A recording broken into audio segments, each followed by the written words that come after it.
Good morning. My name is Oswald Saw. I'm the president for MAPS, which stands for Men Are Part of the Solution, and also the host of MAPS Family Matters Show. MAPS is a not-for-profit charity that provides counseling services to individuals through our Healthy Relations program.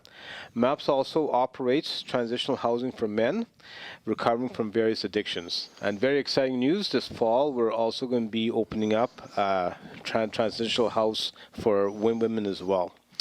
This is actually our first Family Matters show for 2021. It's also our first show in a couple of years. This bi-weekly show is focused on discussing issues that affect families and communities. Just as important, we also discuss solutions and initiatives that help to address these issues. This show can also be seen on your Shaw local channel. In the near future, we'll also have a podcast available for the MAPS website and a summary in the Nickel Belt News. Today, I am pleased to have as our guest Special Constable Rob Cleveland, who is our Indigenous Community Constable. Rob has been an RCMP officer for 10 years. The previous 10 years, he was a member of the RCMP Auxiliary. Rob's main focus is community policing and is also tasked with community relations. Over the years, Rob has also been a very, very active volunteer in the community. Today, Rob will be discussing issues around gender-based violence, also called domestic violence, and the Moosehead campaign. Rob, welcome, and thank you for taking the time to be our guest today. Thank you very much for inviting me, Oswald. So, you know what, we'll start right away. Rob, can you give our audience a general overview of the issue of gender-based violence and how the RCMP prioritizes this issue? Okay, it's kind of a lengthy topic, but I have brought a few notes for us to go by. Yeah. So overall, the overview of our issues are the RCMP defines violence within the relationships as acts or threat of physical or sexual assault of a partner of an ongoing or past intimate relationship by another, despite their marital status or living arrangements at the time of the assault or threat. So the majority of domestic violence victims here in Canada is 80%, and that was provided by StatsCan. Violence within the relationship has distinctive dynamics not found in other violent crime. There is a high likelihood that the violence will become more frequent and more severe over time. Complaints of domestic violence are also given a number one priority regarding our police response. And the root causes are numerous and may include poverty, isolation, cultural issues, drugs, alcohol addiction, economic and or financial stress, and personal trauma, i.e. abuser who was abused themselves. Great. So when we say it has a zero tolerance, that's what we're talking about. Mm-hmm. So anything from what you would see, and we'll be talking about different forms of domestic violence, but it could be as much as a shove to, of course, some of the more violent incidents. Unwanted, yes. Exactly. Okay, great. Thank you for clarifying that. You know what? I was looking at the RCMP stats on domestic violence over the last 5 years. Can you tell us a little bit about those numbers? What do you think they're telling us? They're pretty consistent across the board. From 2016 on, you're in the 200 file range. Anywhere from in 2016, we had 247 reports of domestic violence, reported, not unreported. 262 in 2017, 283 in 2018, 2019, 280, and in 2020, we have 268. So fairly consistent across the board in terms of calls for service regarding domestic violence. So when we, and these are just the cases that have been reported. Do you, in your opinion, and I know it is a hard thing it's a hard question, but do you think that this is only a fraction of the actual instance happening, or do you think increasingly we're seeing more people reporting? In my opinion, I think it's fairly consistent in terms of the numbers, but many go unreported due to a number of variety of reasons that they may have, and i.e. No place to go. No place to go. No place to go. And for numbers that are in the mid 200s, based on our population, is that a large amount? And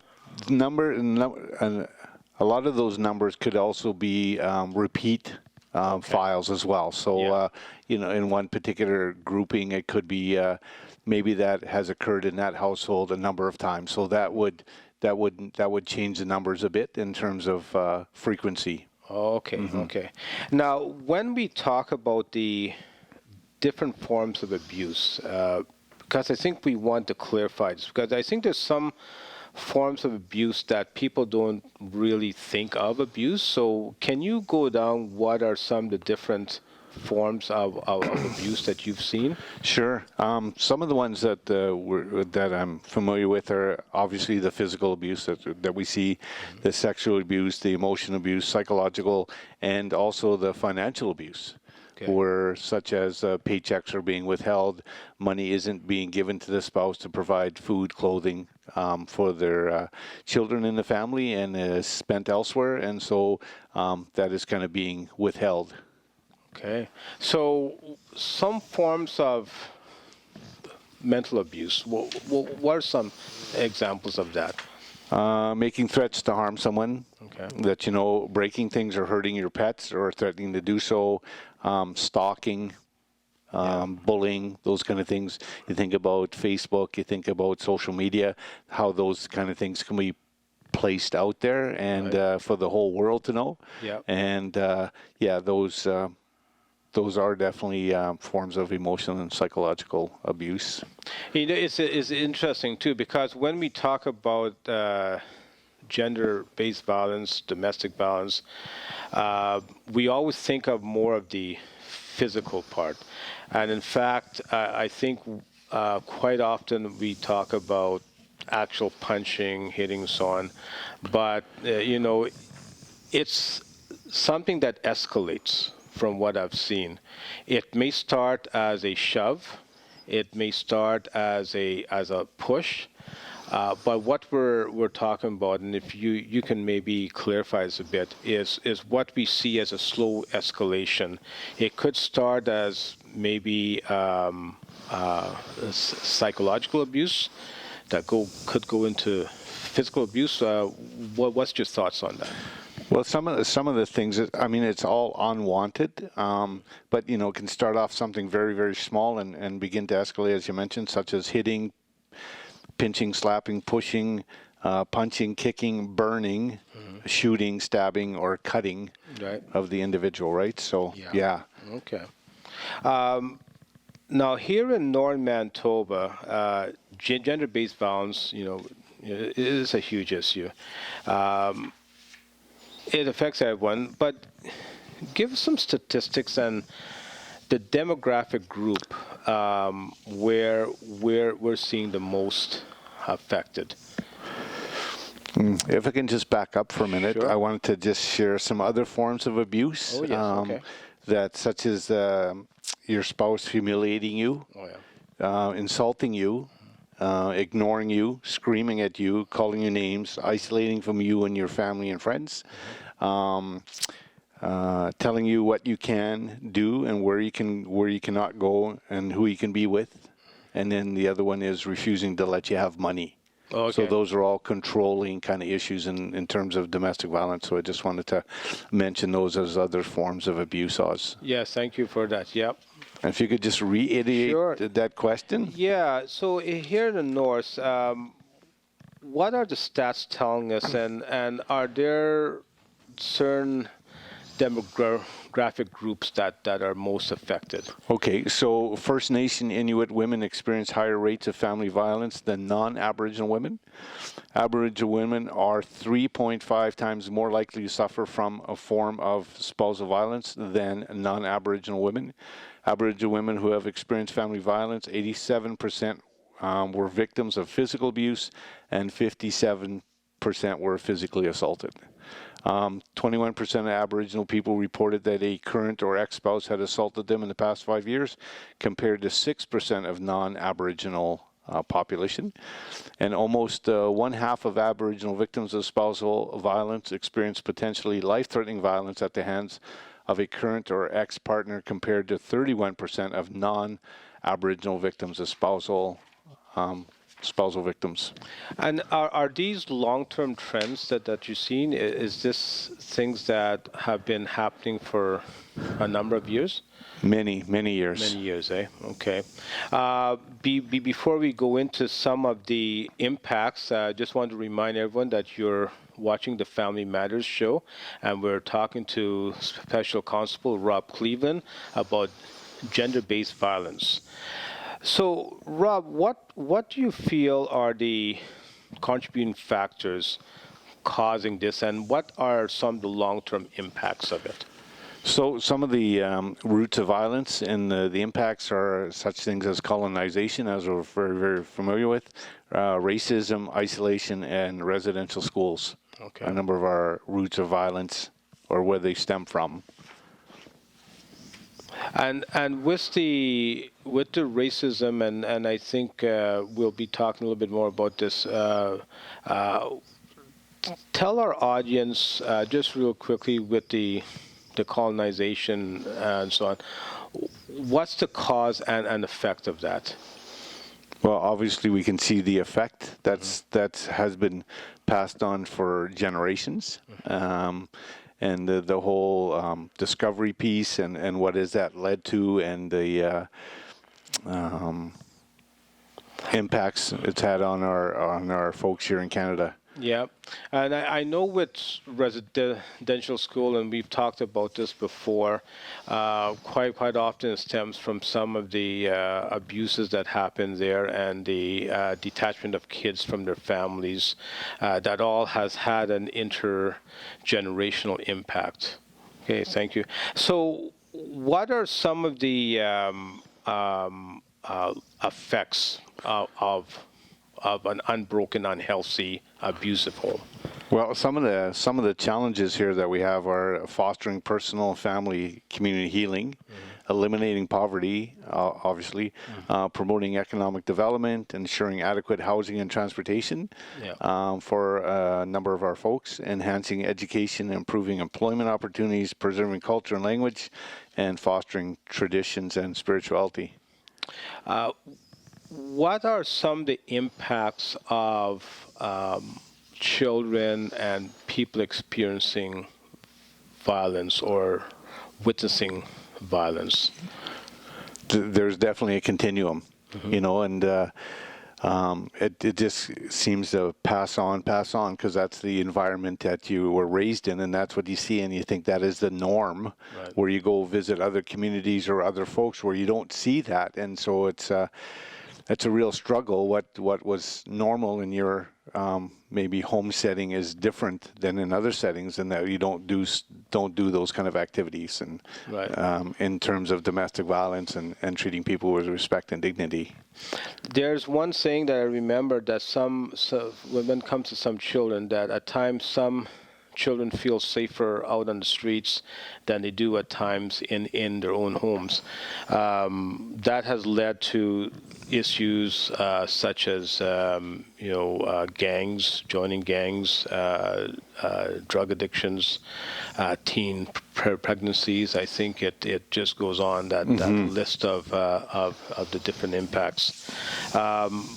So what do we need to do, Rob, in your opinion, as a society, to try and start to, and this is a huge issue, and sometimes people, I feel, think that's so huge there's no way to even make any headway on it. But what are some things that you feel that can be done to start to address this? There's a program called the Moose Hide Campaign, and we can definitely speak about that. But it is a grassroots program started by Paul and his daughter Raven Lissette back in 2011. And they had the Moose Hide Campaign, where 400 moose hides were collected and gathered from hunters, not only for their hides but for food for their families. And it's a program that was introduced about men and young boys standing up against violence for women and girls in Canada. And I know that you have been very active in presenting information on the Moosehead campaign. Tell us a little bit about your experience so far going into schools and so on. Oh, I mean, going into school has just been a pleasure speaking to the young kids, young boys and girls about the Moosehead campaign and about what it signifies, and that we are wanting to stand up against violence towards women, girls, and children, and our LGBTQ members as well, right? So we can't forget those folks. And so far, there's been over 1 million Moosehead campaigns given and presented. As you notice myself, I'm wearing a pin today as well. And it's just been phenomenal to be able to go into the schools and educate our young boys about this. And, you know, things may be chaotic at home, but we're giving them the education and showing them that that is not the norm, and that it can be stopped. So by engaging with the Moosehead campaign, hopefully we can prevent further domestic violence situations.